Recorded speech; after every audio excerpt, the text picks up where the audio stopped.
Last time on Free Enterprise Z! I don't know. We just had our restreamer give us a brief heads up, but you're about to see what I think is both of them coming down wire to wire, because this damage output from Neon, yep, and that is the flash from Neon and from lordbobbree. and from lordbobbree. So yeah, why don't you explain what we just heard, Karma? So we were just told that the race is essentially tie.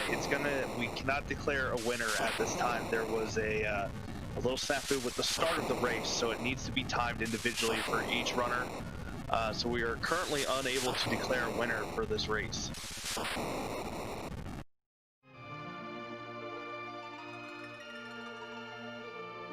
Good evening, Free Enterprise fans. Welcome to Highway to the Threemus Zone. There have been 2 ties in Free Enterprise tournament history. The first happened 2 years ago at the first Highway to the Threemus Zone. In that, the race had 4 players. 2 of them, Rivers McCown and Nightdew, ended in a tie for second. That race had 3 players advance, so they took the second and third slots. There was no need to play again. You just saw what happened 2 nights ago. After looking at the runs, the admins determined that they, too, ended in a tie. This time, we still need to see a winner. This time, we must have our first ever rematch between lordbobbree and neongrey in the hook route. I am one of your co-commentators, groundflier. Joining me in the booth is Jeebus. What do you think of this matchup and these flags? Thank you, groundflier. I'm very excited to see this match. I hope that we can come with a clear winner, but I hope there will be a lot of drama to happen in this upcoming race. Our objectives tonight are have Coco forge Legend Sword with Adamant, launch the Falcon, liberate Baron Castle, and raise the Big Whale. Now this is kind of an interesting set of objectives here, because you are guaranteed either the Magma Key or the Hook in the overworld in order to get access to the underground. So if that key item happens to be the Hook, they might get one of these objectives essentially for free. That being said, the Baron Key could be anywhere in the Seed, even on the Moon, and the Darkness Crystal could be somewhere rude underground, like at the Leviathan spot. To help these runners out, they are starting out with a Sid. How do you feel about a Sid start, Groundflier? I love Sid starts, actually. He starts out pretty powerful, but the biggest thing is he has really high hit points and can equip lots of really good strong armor, so you can beef him up really well. He makes for an excellent anchor even in endgame, even if you put a lot of levels into him, so you could definitely hang on to him for the whole game. Absolutely, and to go with that, his agility rating is pretty low, and his growth is also pretty low, so he only needs a little bit of help from equipment in order to lower his agility to endgame anchoring situations. Yeah, for sure. And I mean, obviously they're going to still be looking for Cursed Ring here, so they can lower the agility of anybody that's anchoring, as long as they don't have, well, for anybody, even if they have Cecil, but if it's Sid, then that'll help a little bit. But oh, and we have double Sid, so yeah, I kind If you like Sid. Ooh, and a nice spicy key item start. Not really a key item, actually. It's a silver apple. So it'll sell for a couple bucks, but not really something you want to see just yet. No, with Silver Apple, when used, only raises your max HP by 50, and Sid starts off with more than 700. So this early on, an apple's not really going to do much of anything for him. Yeah, and we saw the one who gave the Silver Apple was a DKC, so we won't be seeing that gross boy anywhere else here. It's probably not. I don't think that's a terrible spot to see him, honestly. Yeah, that spot is relatively weak in the grand scheme of things, and I believe in fact that Sid, with the help of maybe 1 or 2 Cure 2s, can easily outlast DKC in that spot. We see both of our runners going straight for Mysidia. There are 2 character checks here, and one of them is Rydia. Oh, and an edge. Well, now you have two really helpful things here. Obviously, Edge is super powerful, can steal sirens underground, has a lot of strength. It starts at a really high level, so he's pretty beefy already. Rydia is useful, especially if you get good summons. But on top of that, since the warp glitch is on, which means that you can warp out of the dwarf castle bosses at the end, and you can warp into the chamber in the Luca cave, which will give you the Luca key item as well as the dwarf castle key item at the same time. So she gets warp really early, a lot earlier than Palom does, so she's got a lot of utility here.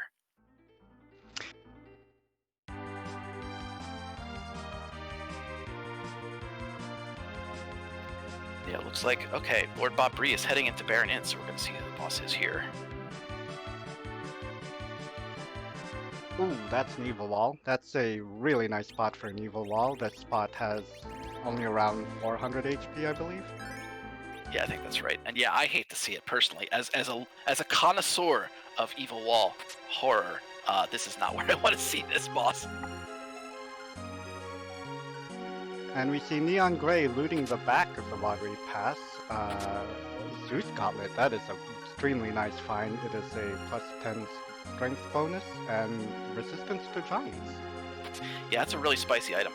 It's probably a little spicier on the table flags that we're not playing now because they're Mac Giant grinds make that really useful fast. But it's still a great item to see here because the strength boost and everything is excellent. Yes, and the second boss at Baron Inn is a water hag. This is a free fight. You only need to hit water hag 3 times to activate its death script. And that's a good thing because this spot punches very hard. Yeah, no, that's definitely not a place you want anything gross DPS, physical DPS wise. So that was a completely free inn, and a sand ruby came out of it. That's a key item. I'm curious if lordbobbree will end up checking out the character in the bed, but there are so many characters available here because of the flags that I don't know if it's super worth checking. Yes, typically I've seen many runners fade that check unless they're looking for someone specific, maybe an endgame anchor, maybe a second Cecil. Oh, but speaking of second characters, here's another Edge, a watery pass. Yeah, there's a lot of physical DPS right now. I'm sure that neongrey would love to see a healer right about now, but yeah, 2 edges is never something you'd be upset about, especially this early on.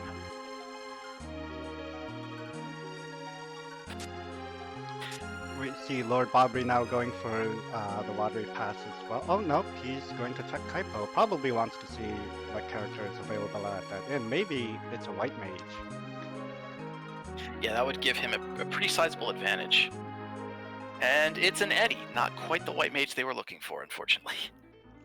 Yeah, I would be pretty skeptical at taking an Edward this early in the seed, especially if you don't know how quickly your go mode is going to come out. Yeah, but honestly though, keeping that in your back pocket just in case you need them as an agility anchor, or if you get a spoon later on, is really nice to just kind of hang out there, so that's good to know. And it looks like Neon is entering the Antline Cave, so we're going to see our first key item check relatively quickly here. And immediately finds a Murasame and an Ice Claw in the Antline Cave. The Murasame is one of Edge's strongest weapons. Its only hitch is it gives a -5 to agility. And I think it also boosts magic damage, doesn't it? So using flame with a Murasame is actually a little bit more powerful.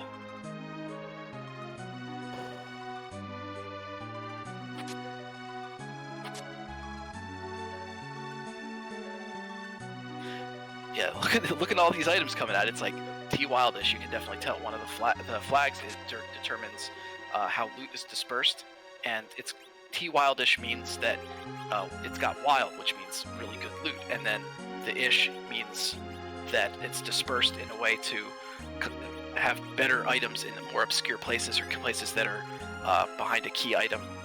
You have to unlock it to get in there. So a lot of places like Watery Pass, for example, have much better chest checks than other places because of that. But it's not all free for our runners because the Sparse 60 flag is also on. What that means is about 40% of chests will be empty on this seed. Yeah, sometimes you'll see you'll see folks walking in, and there will be a couple of empty chests, and that's what that means. So sometimes you want to go in somewhere and get some spicy stuff, and you have a couple of chests, and there's nothing in there. Because one of the places you can actually get good chests is in these little chocobo forests. There's one little hidden chest in the middle of it. But if you spend all the time going in there trying to find something spicy, and it's the sparse one, and there's nothing there, then you wasted a bunch of time. Yeah, that always feels bad when it happens. Neon Grey quickly taking out elements at the at-line spot. Gonna get a little pile of experience for that Rydia. And we'll have our first key item check. Immediately an objective key item. Wow. Okay. No, now it's gonna be a jet seed. That's decided, obviously not. But yeah, that's required. So that's huge. I wouldn't be surprised if Neon Grey immediately goes to Baron and clears out those that spot as well as the inn. Yeah, I mean they already know that DKC is going to be generally free with the HP of their characters, and then I think with having 2 edges and 2 Sids, probably not going to have any problem with whoever's sitting on the throne. That is true with a definite asterisk, because there are some extremely rude bosses that can sit on that Baron throne. A bit too early to tell, of course, but it could be something like a Valvalis.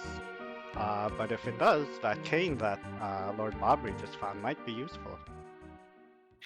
Yeah, and it looks like Neon Grey is also getting a cane. I believe I saw a Dragoon lance somewhere or other. I don't remember where it was. I think maybe it was on the underwater pass. So Kane will be geared pretty hard pretty quickly, and that's going to be great if they have to do a siren grind with the eggs.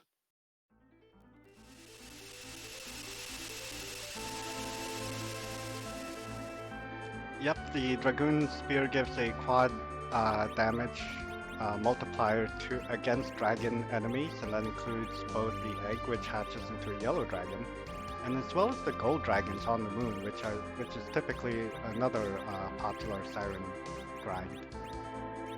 Yeah, you definitely want to hang on to that if you get it. Oh, and Tibalt's saying, yeah, it's not an invent seed. It's this was rolled by Dravenheart, actually. She had asked to be a special guest roller for this seed, so any horrible things that happen, you can blame on her. Well, you can still blame Invent because that's the meme, but blame her specifically for this.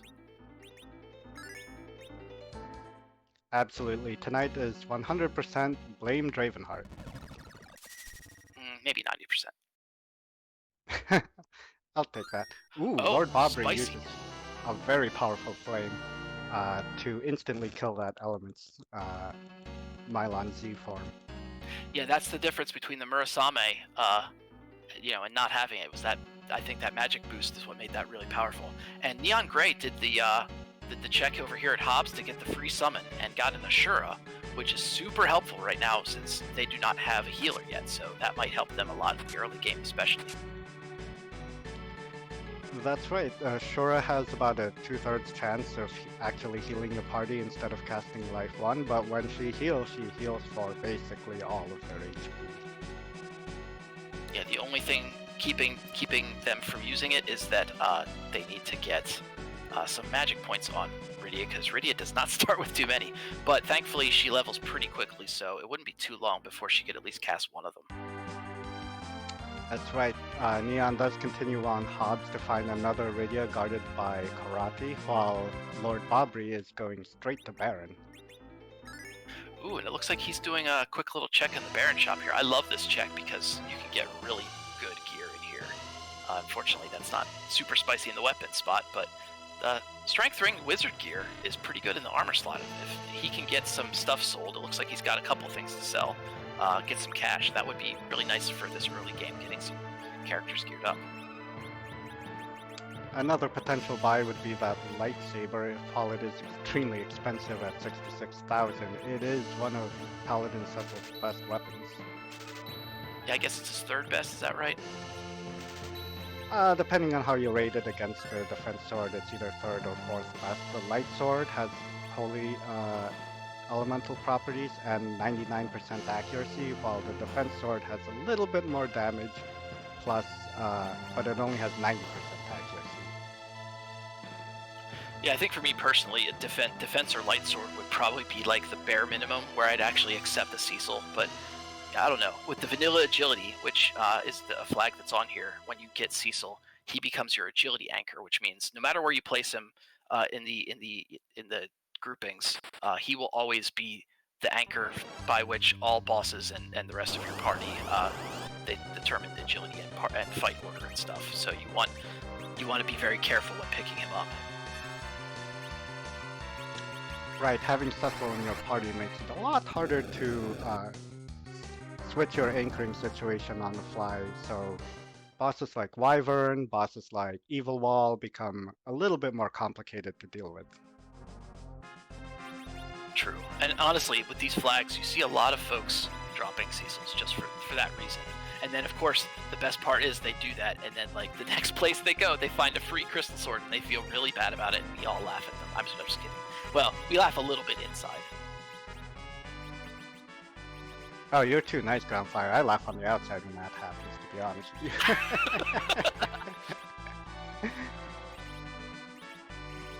you. neongrey finishing up Mylon and friends at the Fabul defense. Gonna see what key item the king is holding soon.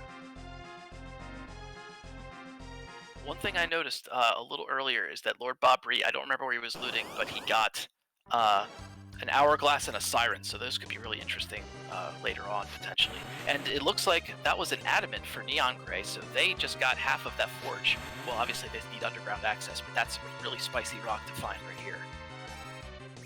Absolutely. Half of an objective, half of a free Excalibur. You're never sad about finding the adamant so early in the seed. Definitely. And once you get the ability to do forge, one of the spiciest things, even if you don't have a Cecil, is to go check out the Kokol Forge, which is the place where you get the Excal forged. The items in there are spicy. They're always super good stuff in there. Often like crystal sword or crystal rings, moon veils, gold apples, like lots of great stuff that you really want to buy. Yep, on these flag settings, they can hold up to tier 6, and that is the same tier, for example, as the defense sword or the Murasame. Very high tier weapons, very powerful equipment, items that can change the course of a battle if you use them well. Ooh, interesting. Okay, I see. lordbobbree just took a little bit of a deep dive, checking out some chests, and didn't really get a lot. I saw a black shirt, which is pretty nice for Rydia right this second, but that was about it. Sometimes you get some really good chests in there. Because it's key item gated, the chests in here are a lot better than elsewhere. And because there's so many of them, it's not uncommon to find something like a power shirt or a Zeus gauntlet in there. He is coming up to the upper throne, and it's Odin at the... The usurper is actually me, the king. That's beautiful. This is a pretty easy fight, I think, here. With even the DPS they have, this should not be a problem, honestly. Oh, absolutely. This spot, if the Odin comes out, it will very likely kill everybody, but it only has about 4,000 HP in this spot, and that center edge is hitting for 1,000 per swing. I don't see bobbree having any problem with this fight. Yeah, not at all. Looks like neongrey just ran into the CPU at the Mylon and Friends spot. This should be pretty easy. I mean, honestly, the CPU is easy anywhere. It's just a matter of how fasting or how gross or how long it's going to take to finish it off. But don't mind seeing the orbs. neongrey making very heads-up play here by darning that shuriken that they found earlier. I do not believe their edges are back-row glitched, so they would be taking an accuracy penalty, but if they wanted to swing directly at that big orb, so throwing that will definitely speed up this fight. Yeah, definitely. Oh, and it looks like lordbobbree just found a healer, and bye-bye, Cecil. Sorry, you were about to become a paladin, but maybe not. You're leaving. Bye. Yep, I don't hate this choice. A healer is definitely better than a potential paladin, especially if you've not found any of his high tier weapons. Yeah, and despite the knock that Porum gets because late game she doesn't have a whole lot of hit points, and it's a little tougher to get her Z ready. Early game she's pretty good. She gets the exit spell really early. I think she gets a couple. She gets blink and Zerk pretty early. There's a couple other things I think, but she really is good early game, honestly. And that exit can be priceless when you're trying to get out of a dungeon quicker. It speeds things up a whole lot. And in the Baron basement, we find the hook. That is 2 objectives lying on the table right now. Wait a minute, math. Okay, so we are literally potentially 1 key item and some sort of Z access away from go mode. Absolutely, and I bet both of these racers will be wanting to find that darkness crystal for a twofer on that access. You can either find the pass to get to Zeromus from Earth, or you can raise the big whale with the darkness crystal and walk all the way down the lunar subterranean. And yeah, and of course, and the nice thing about the darkness crystal is that that's actually a potential objective. So if they can raise the big whale, they don't even need the legend sword to get go mode. Yes, indeed, and in the back attack spot, Neon Grey finds the dolls. This is a very easy fight for Neon. 2 flames, 1 flame actually, will wipe all of them out at the same time. No need to worry about the big doll here. Yeah, no. As long as you have an AoE spell, dolls are almost always super free. Unless, of course, it's at like a super spicy moon boss spot or something, but... Yep, and Neon Grey going to find this key item check soon. It is...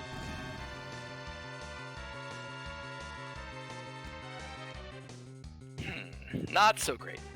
It sells for a little bit, but yeah, unfortunately a ninja sword is not what you're looking for, or ninja stars are not what you're looking for here, hoping for a key item, but it is, I believe that's the last check left on the overworld, so I think this is definitely a hook route now.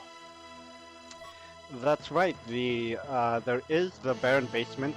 That is a key item spot in this flag set. However, it cannot gate the logical access to the underworld. It technically might have a magma key, but this hook is the intended way to get underground on this seed. Yeah, and obviously, since the hook is actually an objective, I don't think anybody's going to hesitate and try and beat their heads against that Odin spot. So we're going to be seeing a pretty quick stroll down hook route, and it's great too. There's some definite bonuses to going down that way, in that you can check out the Eblin shop, and they have a lot of good gated item spots. So you can get like sirens and Bacchus wine and coffins and hourglasses, all sorts of good stuff, and that's maybe the best shop for that stuff in the game. Yes, in fact, as a balancing decision, the Eblon shop has 2 guaranteed tier 5 items on this flag set. So there could be something like both hourglasses and coffins, or sirens and elixirs. From that list you picked, there is definitely going to be 2 of them. Yeah, so that's super spicy. So we're gonna see what they find there. It looks like Neon Grey's actually no Neon. Where was the hook again? I guess they need to go find the hook. Oh, that's right. Baron was where the hook was. So perfect to get one objective into the other objective. They're gonna take advantage of that right now. That's right. Question chat, out of curiosity, why can't Baron basement gate underworld access? That's because the Baron basement was intended in vanilla to be taken on at a much higher level. It is very fast, it has an extremely high magic power, and if the wrong boss is there, it might be straight up impossible for the party to defeat that spot. Yeah, that boss can just totally destroy you, especially at these lower levels. So, you do what you can. I don't think it's worth you. I mean, it might be worth looking, because if it's something free, it'd be nice to know in advance, but you're probably not going to want to fight it right now. Right. Unfortunately, we did find already one of the freest fights, the Water Hag, which is one of the easier things to accomplish there at this level. Another option as far as free fights go would be King Queen Block. They basically just cast spells at you until there's a script activates. But everything else, if they start punching, it's gonna take out these characters really quickly at the loading spot. Yeah, one of the worst. This is one of the worst spots early game for an Ogopogo, honestly, because the punches and the big waves can just decimate your party, especially without a healer.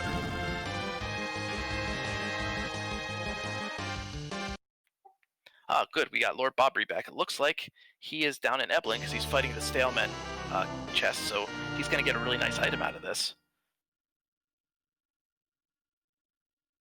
Yeah, the Staleman chest can be pretty difficult, but this party is very strong, so he did not have any problem with it. And he gets a power shirt.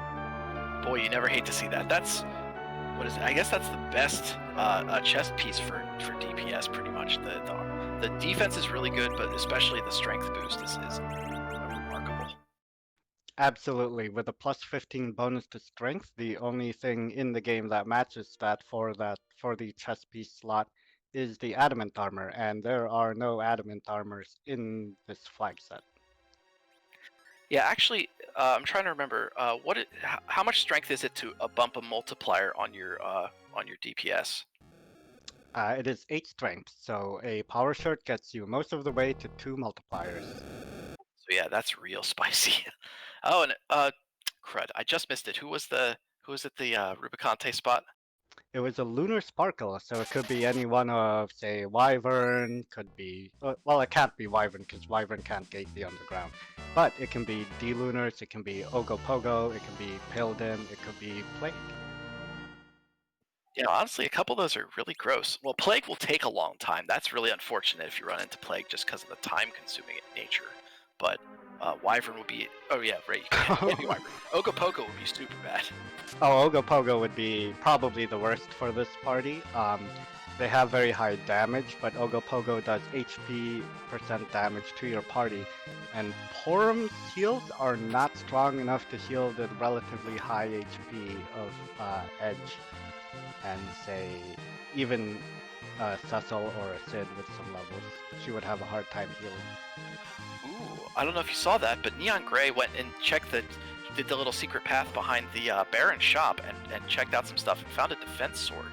So that's super good. You want to see the heck out of that. Oh, absolutely.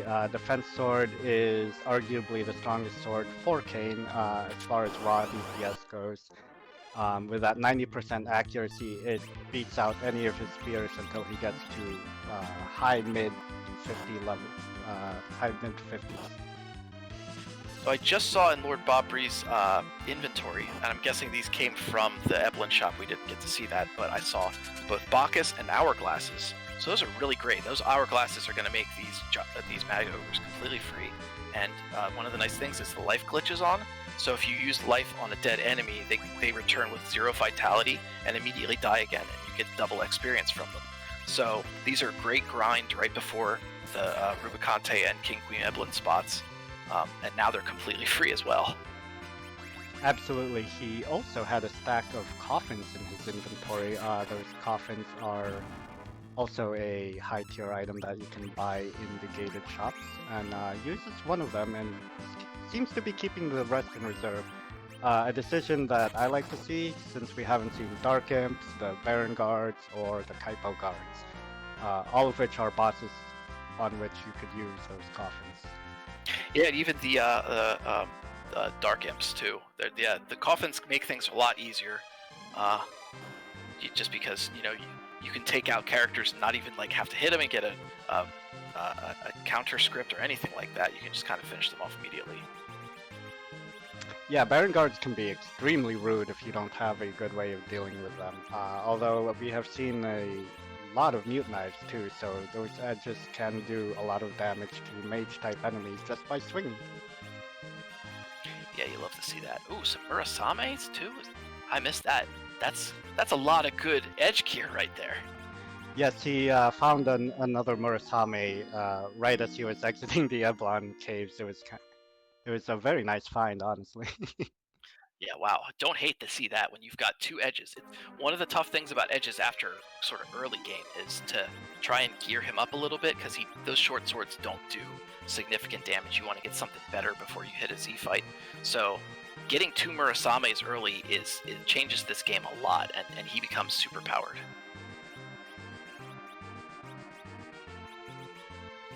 Absolutely, all he really needs is maybe just a few levels, because one of his starting equipment includes bandanas and black belts, which are already really good endgame capable pieces of equipment for melee fighters. Yeah, you'll often see if people get an edge that they don't want, they'll discard him, but they'll just keep the gear anyway because they'll end up equipping it to everyone. Oh gosh, it's a Vanilla King and Queen Evelyn. Sorry about cutting myself off there, but that's about as free as you can get in this spot, because this spot has a lot of strength and can be really gross. Yes, this is one of the highest strength spots at the on the overworld, well, quote unquote overworld.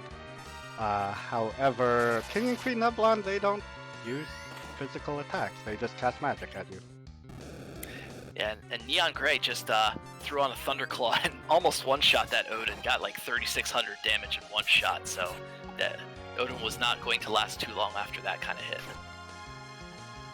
Absolutely, you love to see the Thunderclaw being used in that way. The Thunderclaw does extra damage to lightning weak and machine type enemies, and there are a disproportionate number of bosses which are one or either of the two. Yeah, there's a lot of thunder resist. There's a lot of ice resist. There's even a couple really good fire resist enemies, like Golbez. You definitely want to get rid of him as fast as you can. So fire claws are good for him. And you know, claws have typically been for Yang, who starts with claws and uses them. But Edge also can equip them. So they're extremely valuable to have around, especially because edges are more common with these flags. So you definitely want to keep them around if you can, because there's a lot of utility for them.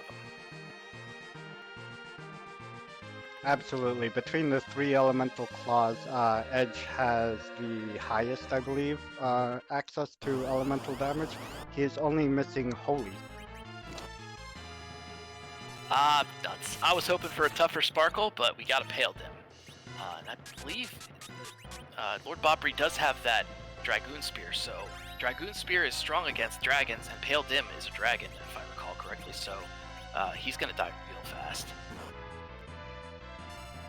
That's right. Pale Dim, the only thing he does is punch you, and if you punch him right back, he'll try to cast slow on you.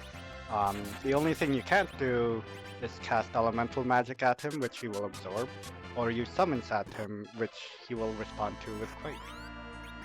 Hey, it looks like we got a ha in Mistra. Hell, that's not gonna fight that, unfortunately. Nope. Oh yeah, I guess the other possibility, I didn't even think about this, there could still be a magma, not just in the Odin spot, but if there's a special mist dragon somewhere in one of these slots that nobody's checked. I don't think Neon is going to check the waterfall spot here too, so that could potentially be gating something.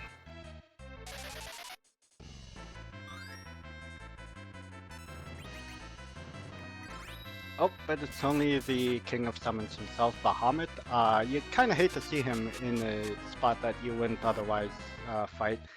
The only thing he does is cast Mega Nuke, which is reflectable and is a pretty free fight for most runners. Yeah, honestly, when I played this as a kid, I was so intimidated by Bahamut. I just was like, oh my gosh, I can't fight this. But honestly, because of the way the script is, if you have Star Veils, you know, you basically can have a free fight literally anywhere, and Bahamut will damage himself with the Mega Nukes. So you want to see him anywhere pretty much like that, but especially like later endgame stuff, because it's generally free. Yep, and we see lordbobbree. He's got blinks up on his edges. He's got them both berserked. This Pale Dim fight is going just swimmingly for him. Yeah, I love seeing some blink strats in here. Obviously, with a punchy boss like Pale Dim and in a punchy spotlight, well, not too punchy, I guess, but still does some damage. You want to see this here too, so that's good. One thing I noticed is Porum only took 1 damage from a Pale Dim hit. I believe that lordbobbree in one of the chests in Upper Babel found a crystal ring, which is excellent defense. So I think she is wearing that, which is why she took so little damage. In addition to the excellent defense, a crystal ring also confers some resistance to certain status effects, including paralyze, and also dragon resistance, which just straight up halves Paladim's attacks here. Oh gosh, that's even on top of the defense itself. There's another cut in half on the attacks. That's great. Absolutely, and with her in the back row reducing his accuracy even further, Paladin could sit here and punch for him all day, and she will not go down. Yeah, so this is all but done. It's just a matter of time. So we're going to see the underground super quick here. And there's the crumble for lordbobbree, underground in just under 32 minutes, and we will see where he goes from there. Yeah, one of the things I like to do once you go underground, there's a couple of chests that are there before you get all the way underground and launch the Falcon. I tend to like to check those chests because just like everywhere else, the chests are super spicy on these flag sets, so oftentimes I've gotten some really good stuff like defense swords out of there. Yes, and we see neongrey looting a spot that you don't see many runners loot, the back of Troya Village. I believe they might be a little intimidated going after this hook route, and when they see just which fights there were, I bet they'll be a little bit unhappy with this extra looting that they've been doing. Yeah, it's unfortunate. You know, you don't know what you're going to see. You want to kind of come a little prepared, and a hook route can be really spicy. I mean, obviously these racers are literally in the tournament hook route, which is also equally spicy. So you never know, but yeah, when you find free things and you've done all this work to kind of level up, you feel kind of upset about it. Yeah, but at the same time, I can't blame them because the variance of how rude hook bosses can be, it's like if you go down there underground, or underprepared rather, you really don't want to turn back to look for more things that'll help you out. You want to one-shot this as cleanly as possible.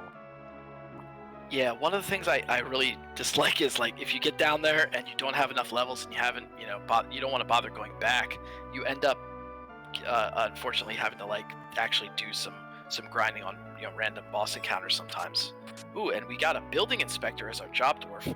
lordbobbree doing the meme, getting the good validation of his seed there, so I love seeing that. One of the things I noticed, he did do the check on the Upper Babel boss, and it was one of the guards. I don't know which one because I think it's just the one blue guard, so I don't know if that determines between the Kaipo and the Baron guards. That's right. Unless it's in a spot with multiple sprites in vanilla, there is no way to tell until you make that check. I don't believe he would have much trouble with either of those. That's essentially a free fight, especially with those mute daggers for edge in case it does turn out to be Baron guards. Oh, hey, and I see a couple of new folks hanging out in chat. Just wanted to let you know a couple of things. One of the things is that the way this works, you see those 4 objectives in the middle there. The racers only need to complete 3 of them to be able to enter the end game, as well as getting access to the final boss. So, if they don't do all 3 of them and they are still advancing to the final boss, that's why. Also, if you have literally any question about anything Free Enterprise related, 90% of the folks in chat absolutely love answering questions and helping out new folks and everything. So don't feel, don't worry about asking stuff. Don't feel shy about it because we love talking about this stuff. Yes, this has got to be one of the friendliest communities that I've ever been part of. If you're interested in this game, we have VODs up on our YouTube channel. We have an entire channel full of Free Enterprise, and we have a Discord too. Yeah, so if you go to the FF4FE.com, there's actually a link to the Discord in there, so you can join that way. And there's lots of good places for beginners to get information, so you've got a lot of options there. And it looks like neongrey also doing the Stalemate fight, which had the power shirt, I think, so they're not going to be too upset about grabbing one of these just now. Nope, but they are showing why the Stillman fight can be a little bit dangerous, having put both Kane and Cecil to sleep there.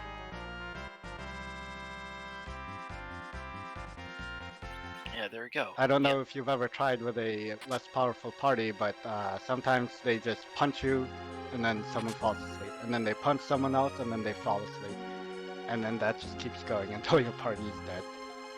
Why are you calling me out like that, Jeebus? No, yeah, the worst thing about them is they don't really give that much XP, especially compared to those Mad Ogres. So if you're trying to get an XP grind, it's not worth it compared to their punchiness. They'll wreck you pretty well.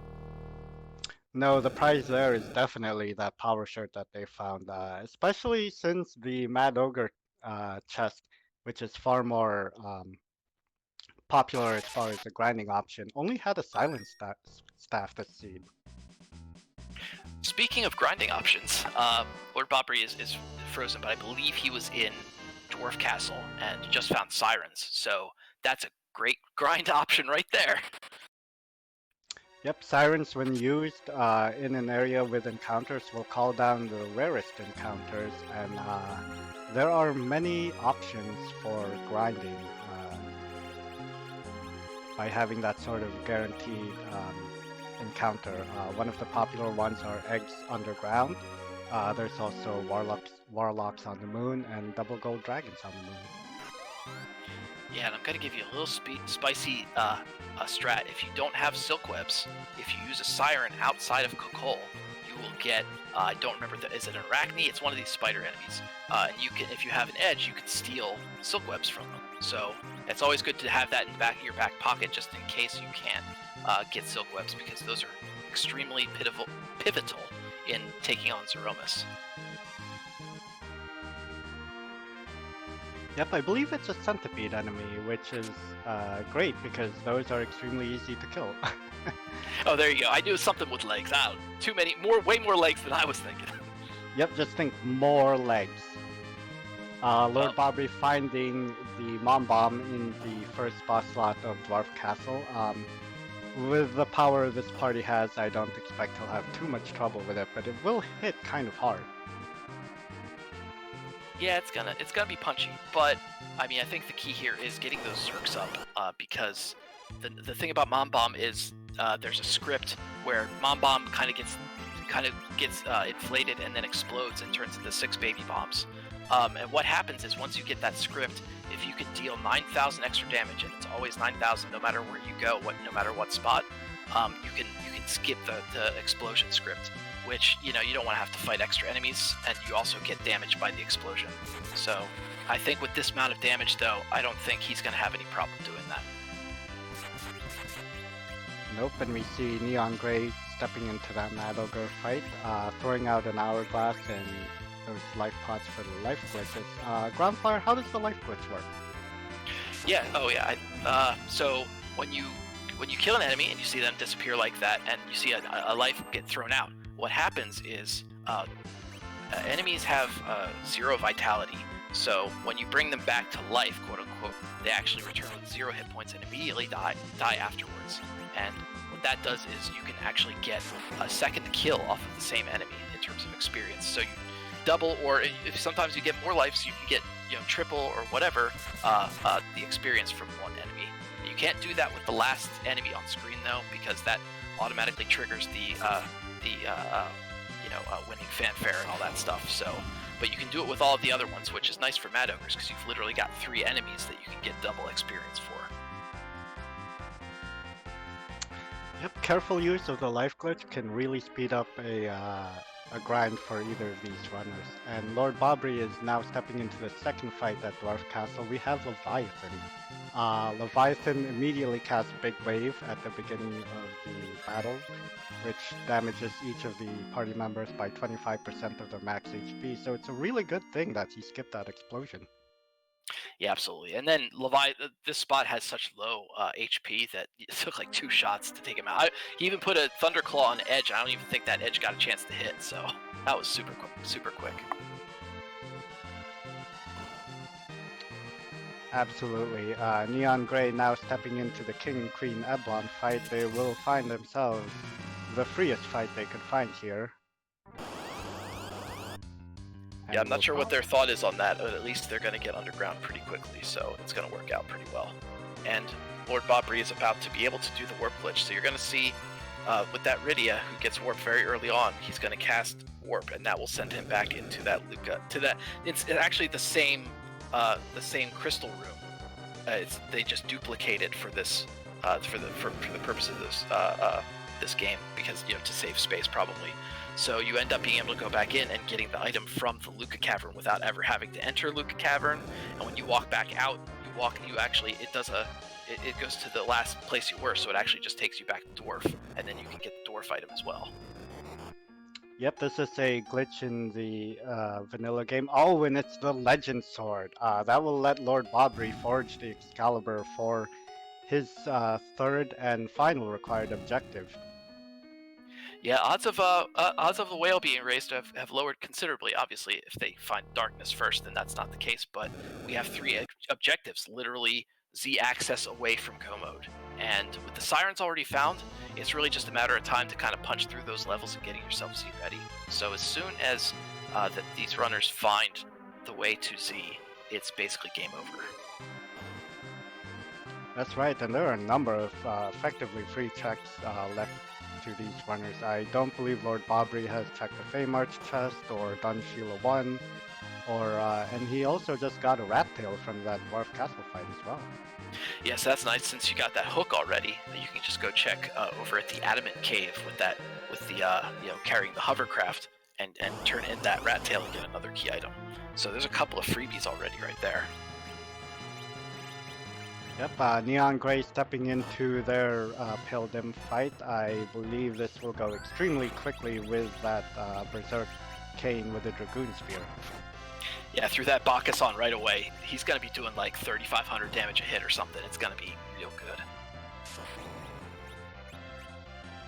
Or 6,200, sorry. I underestimated a little. Just a little bit.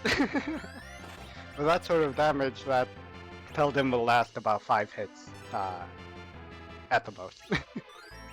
Yeah, that's about as that's pretty amazing. I love seeing those huge hits. I love getting like 6,000 off a Crystal Sword hit, or when you get those weaknesses, it's real good to see. Absolutely, we've definitely seen runs in this tournament which have been decided on who has a weakness hitting weapon and who doesn't. Being prepared is definitely a good thing in this rando. It's just how much time do you really want to spend to get? Yeah, it's tough. And then also, like, how much do you want to save in your inventory? Like, a lot of times things are really good to sell because they're really expensive, and you can get a lot of money for them and buy other loot. But then, potentially you might end up losing a chance to get a really good weakness on a boss up and coming, so it's really tough when that happens. It's pretty painful. In my opinion, keep all of your weapons and sell all your mage gear. And definitely don't sell crystal swords. Hey, I feel called out now. I guess technically you are literally being called out, but I'm just messing with you. Neon Grey finishing up their Pale Dim fight. They're going to be underground in just under 45 minutes. Interesting to see where they'll go next. I wonder if they're feeling behind, ahead, or on pace. Yeah, it's tough to say. Oh, Lord Bobbree just got the tower key out of the freebie chest in Feymarch, so I bet you anything that he's going to be heading over there because he's got the ability to beat up those guards pretty much immediately, so that's really good for him. And hourglasses are also for sale there, so that's super helpful as well.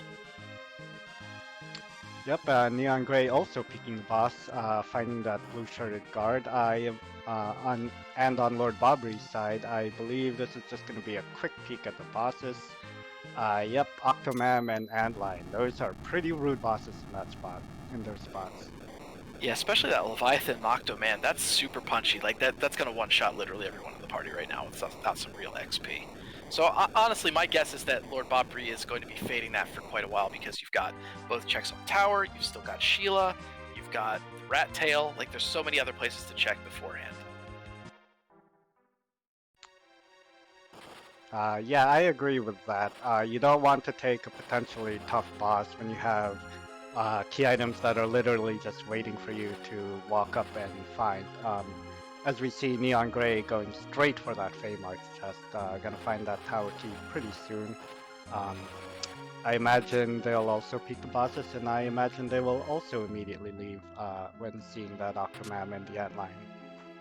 Oh yeah, and FEMARCH just casually picked up a boomerang, which is really nice because you can do what's known as a back row glitch on both of the edges. So what that does is all you need to do is equip a back row item such as a boomerang or a full moon onto I believe it's Edge's right hand. It only works on his right hand because he's ambidextrous, but you still have to do it in that hand. But you can equip it, unequip it, and then sell them, and then you still Edge will be back row glitched permanently for the rest of the game. So you can put him in the back row, he'll still do full damage, and he'll actually be getting half damage from all of the enemies. That's right, and in addition to that, he'll also continue to do full damage to back row enemies who... Oh! Lord Bobbree just found the Darkness Crystal from the Rat Tail. He is in Go mode. Go mode! Yeah, so I believe, let's see, 8 key items, so it's a possibility that he will look at that and say, okay, let me get those 2 key items just to make this grind a little faster, because otherwise he's got to go back and buy more sirens and you got to move cash. But I think we're going to see things go real fast here for him. I agree. In my opinion, probably the play here is to check your freebies, because you always check your freebies. Make sure to check your freebies, everybody. And then get straight to grinding. There are otherwise no fights between him and Zeromus right now. Oh yeah, whoops, sorry, 9 key items. I can do math. Math is hard, but unfortunately with neongrey, it looks more and more likely that they are going to, since they already have that tower key, I wouldn't be surprised with knowing the top of tower is free, that they're going to want to take out tower. And I don't think, let's see, are there any? Yeah, there's literally no objectives that can be up there, so it's not going to have any value whatsoever. Oh, and I'm wrong. Oh well, I guess they're doing shop checks for now, but we'll see. Yes, with the Rat Tail at Dwarf Castle and the Legend Sword from the Warp glitch at Dwarf Castle. Dwarf Castle is hard required and is gating both of the objectives that neongrey has left to complete. Yeah, so that's definitely. I hope they go there pretty soon. But wouldn't even if they do tower, I wouldn't be surprised if they went to there next, because I don't know. I mean, at least for me, I like doing places that have 2 checks simultaneously because you get double the value out of them. Absolutely. One of the hardest things to route is, do you want to do your double checks when you get underground first? Do you want to do your freebies first? neongrey went for the freebies, found that tower key. Might want to do the tower, as you've said. Little do they know that Dwarf Castle is where all of the goods are this season. Yeah, I mean, it's possible they'll get key items, but then unfortunately, there's so many different paths that could take them under. They could end up with the pan, or earth crystal, or music, and we know all of those things are not going to be with the value that they need. Yep, speaking of tower, Lord Bobbree is going up the tower right now. I think this is a pretty good play. He's looking for 10 key items, because when you have 10 key items in this randomizer, the experience you gain from battles is doubled, which will greatly shorten the grind he needs to get to Zeromus levels. The tower key is a relatively fast check, and he knows that the boss at the top of the tower is a freebie, and he has a stack of coffins in his inventory, so it's not even going to take him that long to take out either of these bosses. Yeah, honestly, this is kind of what I expected. We're seeing the half tower play here, because obviously he only needs 1 key item. This is a little bit of a gamble, because if he goes all the way down and finds not a key item, then he's got to go all the way back up to the top. In this case, I would probably make a save before I check this, and then if it turned out to be a dud, I'd just reset and go back up the rest of the tower. Absolutely. He could also do the top of save before the top of tower, and then reset to the room closer to the super cannon room if he wanted to go that route for basically the same effect.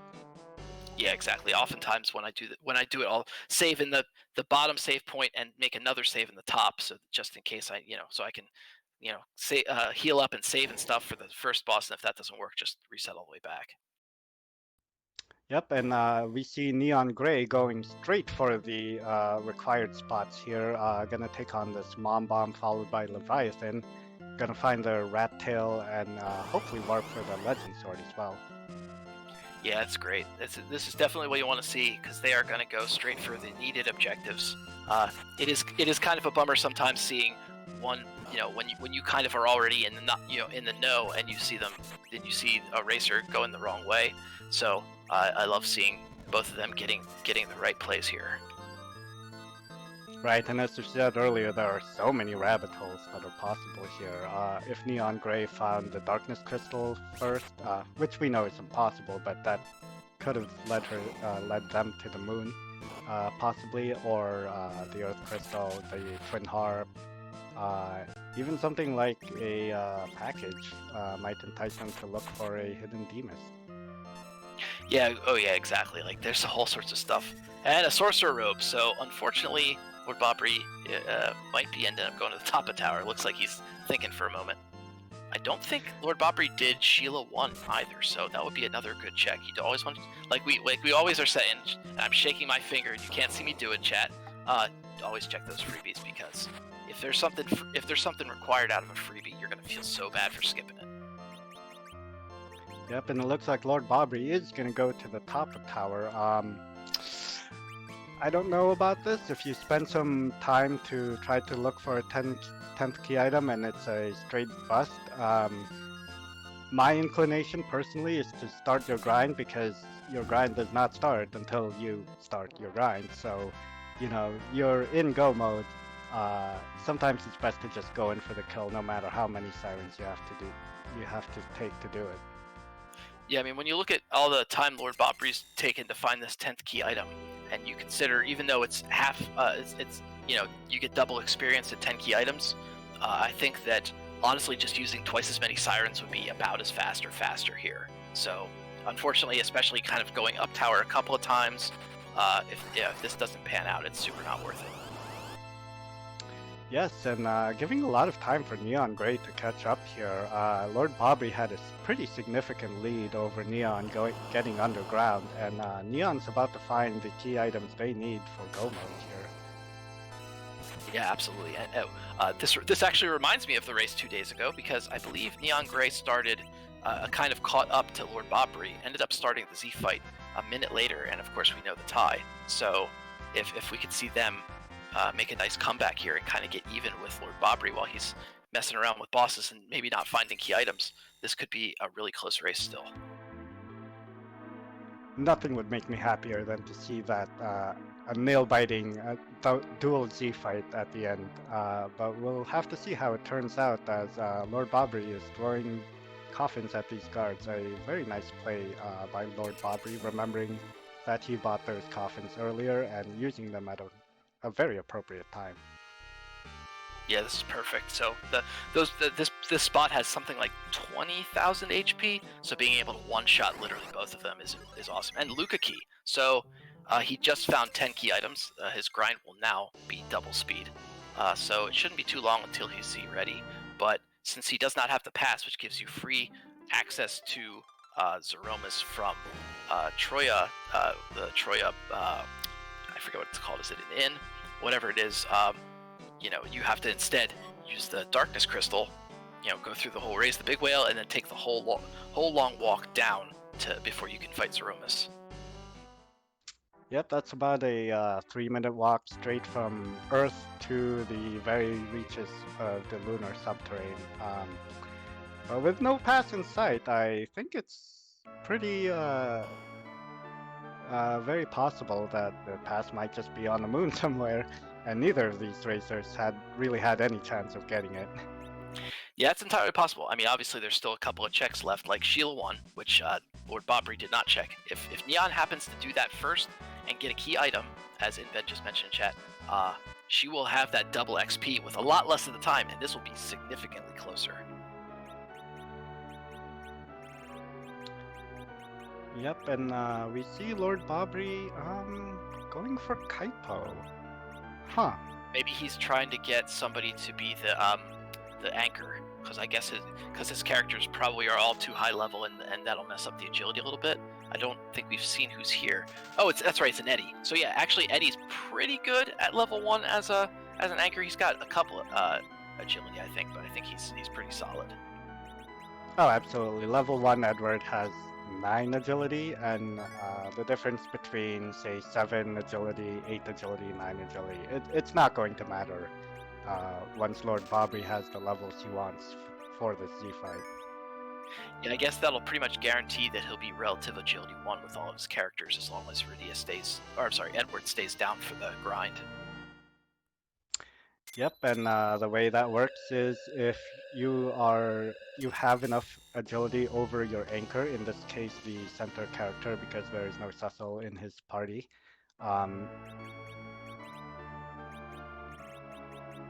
Okay, excuse me. If you have at least 2.5 times the agility, you will be what is called RA1, and that is the fastest that you could be. Now, because Zeromus has, I believe it's like something like 69 agility or something crazy like that, that'll actually put you at the same speed as Zeromus. Interesting. Yeah, I still need to. There's so much I don't know about agility and all the relative agility stuff. I need to look into that. It's a little complicated, but it's really fascinating to hear about it. Yeah, the exact details are pretty complicated. But the one of the most practical takeaways you can have is that you can only be 5 times as fast as the anchor character, who will always be RA5. That means that they will take 5 ATB ticks to get their turn, and because of that, you can raise your characters to the same relative agility as a very fast enemy without needing as much agility as that enemy. And it looks like, unfortunately, neongrey is actually doing the same tower route. Hopefully they will go all the way up. Yeah, it looks like they are. So they are going to get the 1 key item, but they need 2 to get to 10, so they're going to get that, and then also do the cannon room, so they're going to get a sorcerer robe out of that, unfortunately. But hopefully after that, they do their freebies, head up, and check that rat tail and get go mode. Yeah, I can't fault this play at all. Seeing a free boss at the top of tower, I'm not sure if Neon picked up coffins, but if they did, it's going to be a fast fight, and even if they didn't, they probably have a mute dagger for their edge to make it a very fast fight. And it is just so tempting to take on these spots with 2 key items, like you said. Yeah, like I honestly, it wouldn't be a bad strategy if you're thinking, let's finish everything underground that we can. That's relatively quick, and then finally go back above ground and do the other stuff. So rat tail, they might be waiting to do rat tail until they finish a couple of these easier checks here, and then kind of just be able to route that in that way. Yep. One of the very nice things that can happen to you in your seed is, say you find a pan here, right? And then you go down and you check your, and then you wake Yang with the pan, and then you have 3 checks above ground that you can just walk up to, and it turns out to be very efficient, but unfortunately just not the right play this seed. Yeah, so that's unfortunate. However, it's not going to waste a significant amount of time, but the one thing Lord Bobbree is doing here, as you see, he's not going for the siren ground underground, or sorry, the egg grind underground using the sirens. So I'm pretty sure that he is going to end up doing the gold dragon grind. So you can use sirens. I forget at what level. It's like 7 or 8 levels down. But you'll get these 2 gold dragons. You can throw hourglasses on them to stop them, and I know he's got those. And then with that dragoon spear, you're gonna blow them up almost immediately. And then you can do the life glitch, so you end up getting 3, and I think that's 180,000 experience on double XP. So those levels are gonna go up really fast. That's right, I believe it is either the 3rd floor or the 6th floor, but we see him stopping at the 4th floor for his siren grind. This indicates to me a warlock grind. What happens here is you get a pack of 3 warlocks, and if you can immediately mute them, they won't be able to deal any damage to you because they will only cast magic until there is only 1 of them. But he doesn't have any mute pulse, so maybe he will continue on to the 6th floor for a gold dragon fight. Yeah, it looked like actually he was just reconfiguring his inventory to make the grind a little faster. I don't blame him for that. It's good. When you have a grind where you have to kill a lot of enemies, it doesn't seem like a lot for each siren, but it really adds up, especially you have to use a number of them. So it's often very good strategy to move all the items you need up to the very top row, so you can just like instantly attack things. Oh, and I'm sorry, never mind. He is actually fighting warlocks. So I am also the fool here. But yeah, I think Porum has mute the spell, so she could cast that and do the same thing. That's a possibility, but I'm not sure. It's interesting to see this though, given that I'm almost 100% sure he has hourglasses. Yep, he used that Porum to quickly use an hourglass before those warlocks got a chance to start casting their spells. They will still get their first queued up actions before they go down. But after that, they won't be taking up their time with their flashing animation and with their message popping up to tell you which spell they're trying to cast either. So this is a pretty good grind. Yeah, it's pretty good XP. I don't actually normally do the Warlock grind, I think just because I'm not as familiar with it. I still think if you have the stuff, the Gold Dragon grind is better, but this is also pretty good as long as you can stop those Warlocks, because those counter spells, I think Kane took like, in the back row, took like 700 some damage with one shot, so you definitely don't want to have to deal with those counters when you're trying to fight them. Yeah, the late game enemies in this video game are pretty rude, to be honest with you. Like those gold dragons like that you were mentioning, they will counter any sort of damage with Entangle, which can just paralyze your team. Interesting. It looks like maybe he is heading further down. I wonder if that Warlock was an accident, but it looks like he's headed further. And Neon has just finished the whole tower, has a 9th key item, and is going to do Sheila now. This is a really good routing decision, I think. If they find another key item, I mean, unfortunately, it's not what we want. So hopefully they don't forget that rat tail, because we know that is the value. Yeah, I can't imagine Neon opting to do the very hard Feymarch bosses before returning to the surface to check those freebies. Has the Shield 1 check, has the rat tail check. The only thing left here, are those Feymarch bosses. So actually, there's one other spicy possibility. We have not found the pass yet. So if Neon does the Sheila check, which Lord Bobbree did not do, they could potentially find a pass. And the spicy thing about that is you skip that whole walk down the lunar subterranean, and you can just walk up. As soon as they did the sirens and leveled up enough, they could just head over and walk into Troya and go straight to Z. So that could catch things up pretty quickly too. That's always a possibility. Absolutely, I'm also hoping for that Sheila 1 pass, but it looks like Neon might be doing the rat tail check first, and if they do, they might opt to just go straight in for the kill there. Yeah, I think this might be a pivotal question to ask them when they're done in the interview, hopefully, when you saw this, did you think about going up and doing that Sheila check? Because, once you get darkness, once you hit go mode, you're like, ooh, go mode, gotta go immediately sometimes. But other times you might be like, well, if I do other freebies, maybe I potentially could grab like a pass or something else that's really valuable. Absolutely, and looks like Lord Bobbree is going for the Gold Dragon fight. I actually prefer that Warlock grind earlier. He was just one-shotting them with that Mute Dagger edge, but it's taking a lot of hits to kill these dragons. Did he keep the Dragoon Spear? Because I feel like if he just was whacking with the Dragoon Spear, like this would be going a lot faster. I don't believe so. I'm not entirely sure that he got the Dragoon Spear in the first place. Ooh, and Sheila 1 is just a spoon. Ouch. So yeah, that's not what you want to see. Already had 10 key items with the crystal there, and the darkness actually went up to 11, so 12 now. If math is serving me, but regardless, getting the double XP here. So Neon is also in go mode. So I'm curious to see if they decide to go underground and do the egg grind, or to head up to the moon and do the maybe King Ryu grind or something else. But I'm sure they are kind of in a panic mode right now, just being like, okay, gotta get to Z, gotta get to Z.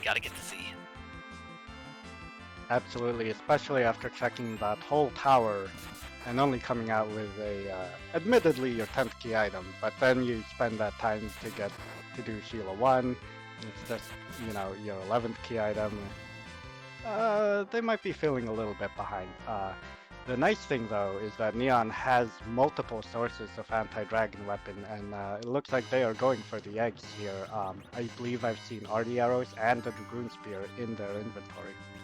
Yeah, I saw Neon picked up arty arrows from the coal shop, actually, so they are really ready for this to be an exceptionally speedy grind. If things go in the right direction, you get the right characters attacking. But if Kane Kane's starting 2660, gets that boost. So these are all going to be one shots. It's going to go real fast. Yes, and it's going to be an interesting question of where Neon feels comfortable finishing their grind. They did not pick up that Porum, and will have to rely on Rydia's Asura to heal during the Z fight. Yeah, Shura strats are tough. I definitely had some really bad luck with that the first time I got restreamed, actually. But yeah, Ashura, you can absolutely heal with Ashura. Like, the healing's awesome. You just have to be a little bit lucky, because if you try and do a heal like right before a big bang, and all you get is a bunch of lives, and then everybody gets wiped out, it's super tough. Definitely would rather have a white mage with like Cure 4 to just be able to blanket heal everybody and guarantee a heal. Yeah, theoretically the numbers are on your side, but when it comes down to the wire and you get that life one spell instead, it feels really bad. I personally don't use Asura at all for healing.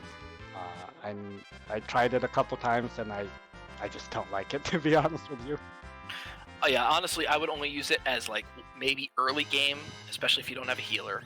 And if you don't get a white mage anywhere, if no white mage is around, and you head to Z, then obviously you have to. But I wouldn't do it like because I want to. Right, then looks like lordbobbree is coming up to nearly to level 50. Curious to see where he will end his grind as well. Porum's HP is extremely low at basically all stages of the game, and if she takes an unnerf Big Bang with that amount of HP, she will very likely go down. One thing I will say about Porum, though, she does have that crystal ring on. I think she has a sorcerer robe, so she does have a little bit of defense. I mean, 1537 isn't enough, but maybe with these couple of levels here, it might be sufficient to survive even an unnerved Big Bang. It's going to be a little close, but honestly, with all the DPS here, you could probably just keep someone alive to be chemist and throw a life her way and be pretty fine once she's got Cure 4. So I don't foresee the C fight being terrible, but I mean, of course, you never know. Yes, I do like lordbobbree's setup here. I don't think that Kane is back row glitch, so he will most likely be relying on these edges for damage during the Z fight. On Neon's side, it looks like they are keeping their Sussel down. That Sussel likely has 28 agility, which is one of the agility breakpoints for Zeromus, and will likely also be relying on instead 3 berserkers instead of 2.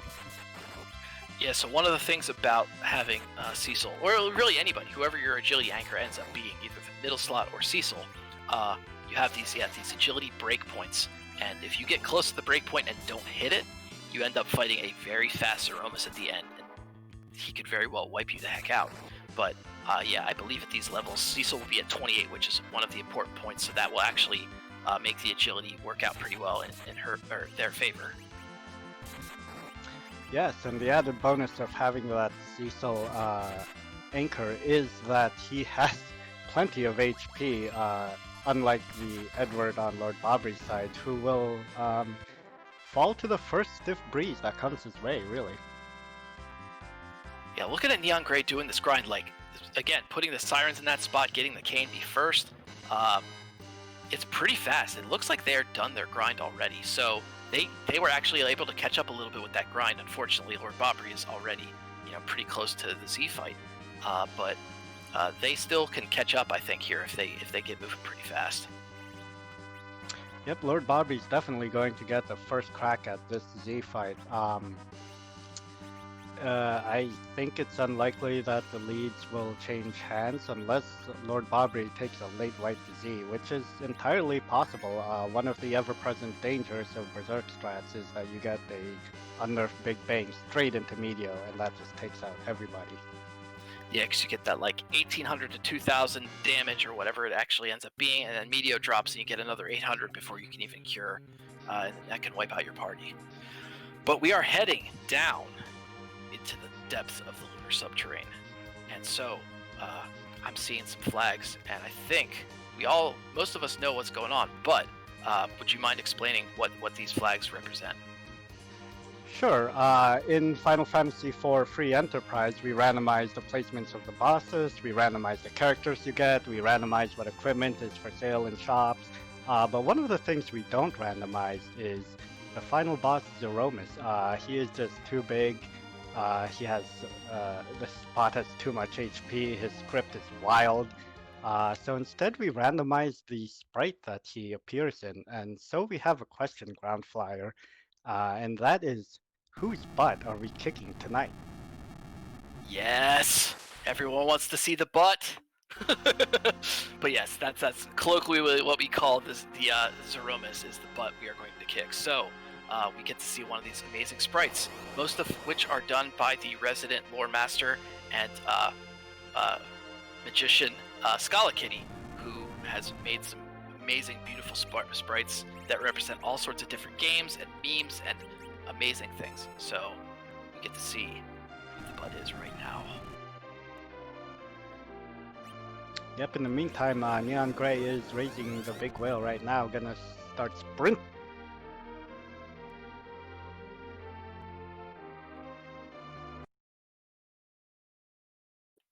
Grr. Erg. Oh snap. Xander? Zandy? Oh, that's is that Final Fantasy 3, I believe? I've seen that. There's a boss in Final Fantasy 14. I believe that's it. That's from the Crystal Tower. So yeah, Final Fantasy 3 exactly. That's a great sprite. Oh yes, that's an amazing sprite, as are all of them. I love to see these throwbacks to the older Final Fantasies. We have Lord Bobbree setting up his berserks. Edward is already dead from counter nuke. But I don't expect this to be a long fight for Lord Bobbree. He's doing a lot of damage here. Yeah, this is a speedy run. I mean, you know, there are different strats depending on your characters. You can do reflect strats, which are a whole different thing if you've got a lot of mage types. But honestly, when you've got the Zerk, you've got Bacchus Wines, just throw that down, and you're gonna do tons of damage real fast. You don't even worry about there's a refill script in the middle of the fight. That because the HP is so high, there's actually a script if you do direct damage to Zeromus, then the HP will refill back to, I think it's like 65,000 or something. And then you have to do the more damage. But the speed at which the damage is done by these melee is going to be so fast that it doesn't even matter. Yep, in fact, with this amount of damage, I'd be surprised to see a second Big Bang. This is far more damage than I'm used to doing on my own runs. Unfortunately, that cane is not back or glitch, and is coming up with some rather weak hits here. Yeah, it's a bummer. And by the way, Randomania, thanks for coming. You're just in time for butt time, so enjoy the sprite and enjoy the end of this race. Looks like Lord Bobbree is queuing up a crystal use to try to nerf the Big Bang. What happens is if you use black magic spells on Zeromus, he will counter with a nuke, and part of that counter sets his magic grip to, I believe, 4. And since that is lower than what his magic is when he uses Big Bang, that will significantly weaken the oncoming Big Bang if you time it right. Yeah, the timing is actually pretty difficult. I've seen a lot of folks change their battle speed. You know, sometimes they've got Zerk characters and they try and get that direct magic damage hit in there, or crystal use or whatever it is, like between hits. But it can be very tough, especially if you're new to this, to be able to get that off perfectly. Yep, and in fact, a curious thing just happened here. Zeromus shook, but did not Big Bang. One of the things that you can do is if you push the phases at the right time, he will still have to clear any queued up shakes that he has. But then he doesn't Big Bang because the beginning of his Phase 2 script does not include the Big Bang.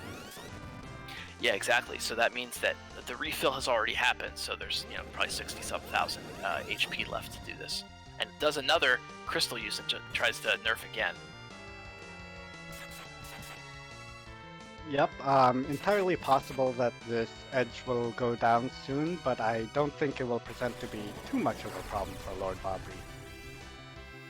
No, but we do see Neon heading into the depths of the lunar subterranean as well, so they're going to be getting on that Z fight rather quickly.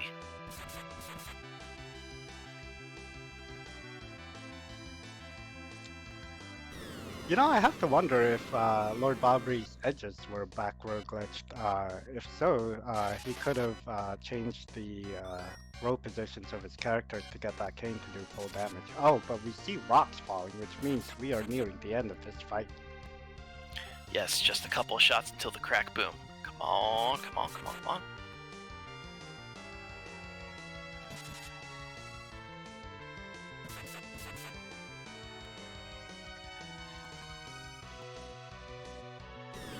That's always a tense nail biter. And another video comes out. Okay, didn't quite skip the second one, but probably only one hit left. Yep.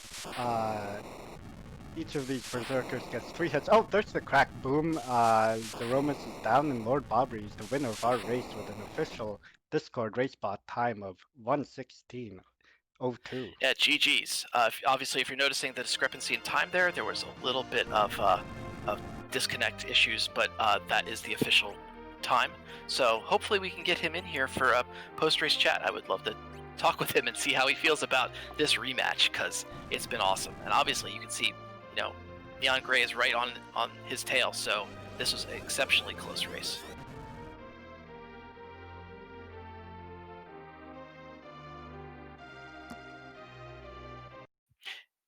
And we are joined by Lord Bobbree. GG's. Thank you.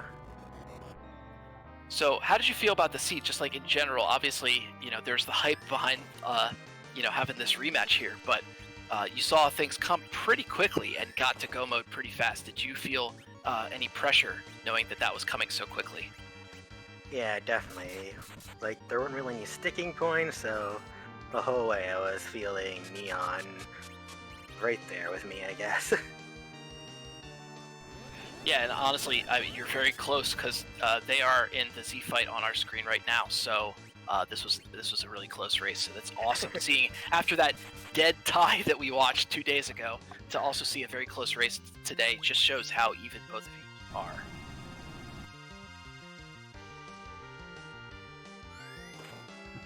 And also, were you a little nervous that skipping that ordeals was going to come back and bite you? I don't believe you did ordeals, so that definitely saved you some time. I mean, there's a possibility, but I don't know, with only one Cecil, no Tellas, and not even a good sword for him, didn't think I was losing out too much. Yeah, for sure. What did you feel about, you got the hook right away, so, obvious objective, but what did you feel when you finally saw the bosses you had to face? Quite a bit of relief. Yeah, I can't blame you. Those are totally free. I was all prepared with, illusions and, some nice status equipment, but nope, it just gave it away. With that being said, you did do quite a bit of preparation, and really quite fast, too. You had your blinks up nice and ready for that pale dim. You had the plethora of mage-killing weapons for those Mad Ogre chests. Do you usually do this much preparation before a hook wrap? It depends. For the most part, it was just the chests I would normally take, just having the stuff I needed. That Zeus Golem was really nice too. Yeah, it's always so convenient when everything lines up for you like that, isn't it?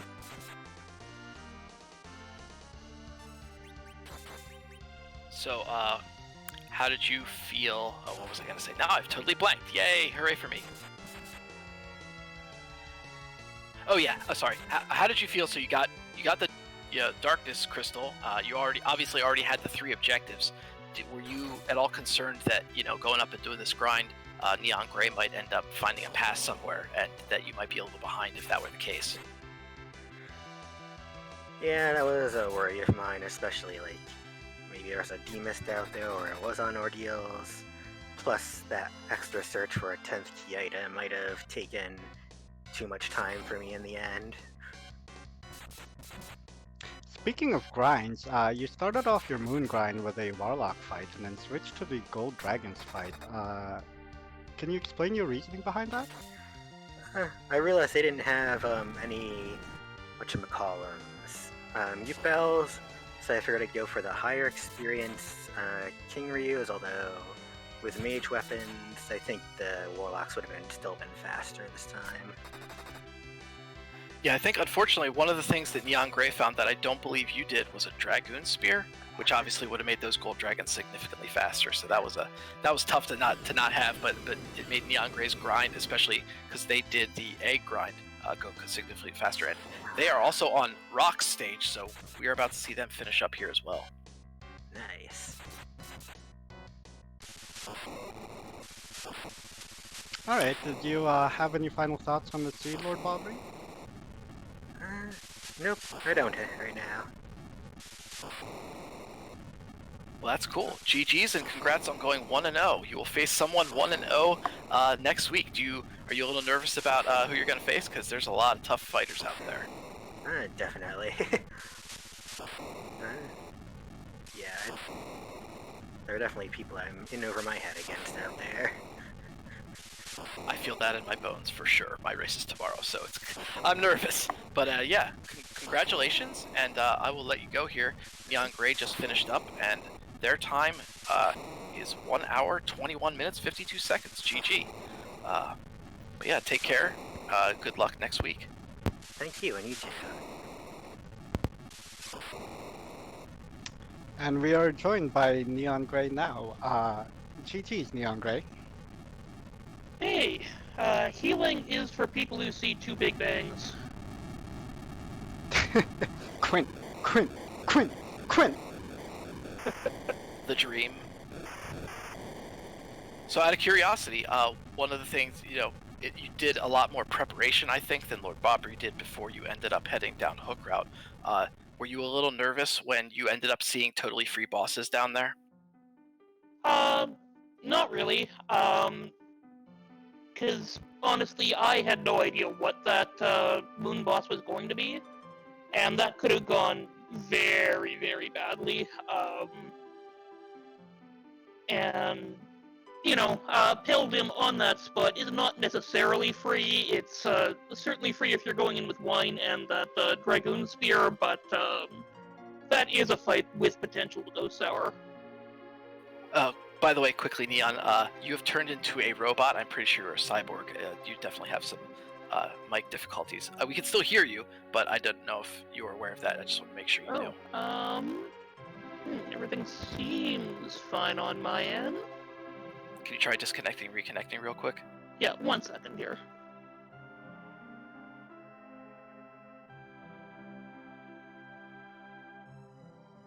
And is that any better? No, you're still a robot, but I still want to talk with you, so don't worry about it. Like I said, we can definitely understand you. We just understand you've obviously added augments, and you are now part robot, so, I mean, I for one welcome our new robot overlords. Well, and I mean, as Futurama told us, robots are powered by wine. Also Bender. Well, I guess Bender was more just any alcohol, but yes. Yeah, that's true, but... So yeah, tell us what you thought when you finally got the Darkness Crystal at Rat Tail. Did you feel a little nervous, especially because you did the whole tower and ended up getting 1 key item that was in value? Were you a little nervous that you didn't check that out a little sooner? No, actually, I was actually really happy with how that worked out. You'll see that I had 20 sirens because, just because I wasn't sure if I was going to need them or not with the key item count I had when I bought them. But, when I got that Darkness Crystal, that put me at 10 on the nose. So that was actually very fortuitous for me.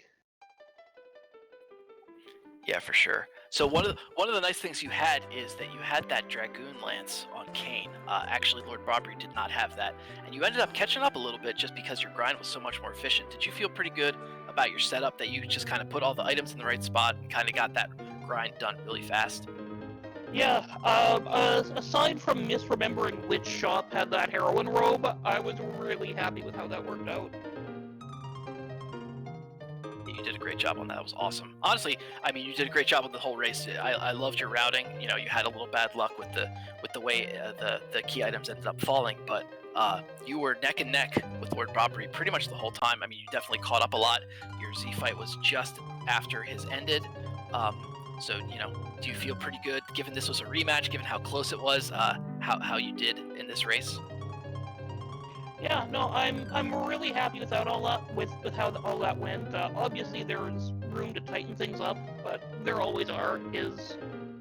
And you know, there's nothing.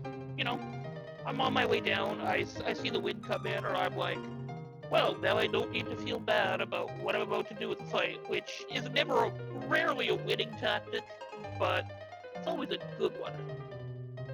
Oh yeah, and by the way, thank you for checking out music. We are listening to that right now. It is Boss Battle from Final Fantasy Mystic Quest. Mystic Quest songs are so good, especially on the harp. I love them. Oh, So yeah, thank you for bringing us that meme. The memes are the most important part of Free Enterprise. Yes, they are.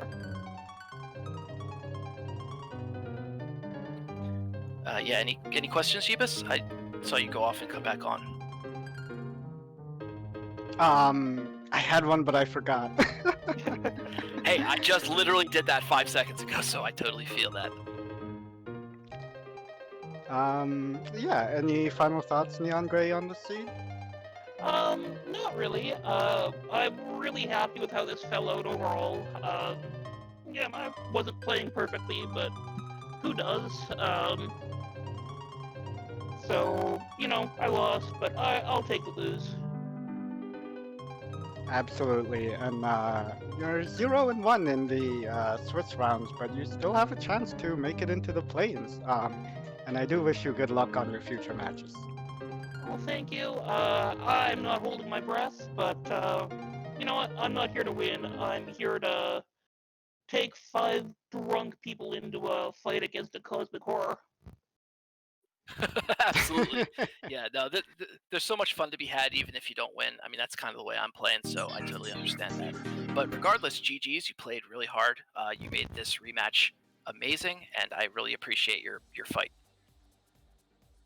Oh, thank you. All right, take care. You too. So we have come to the end of our match. Really quickly, I want to pull up the races for tomorrow. I believe we have these set up here. 1 second.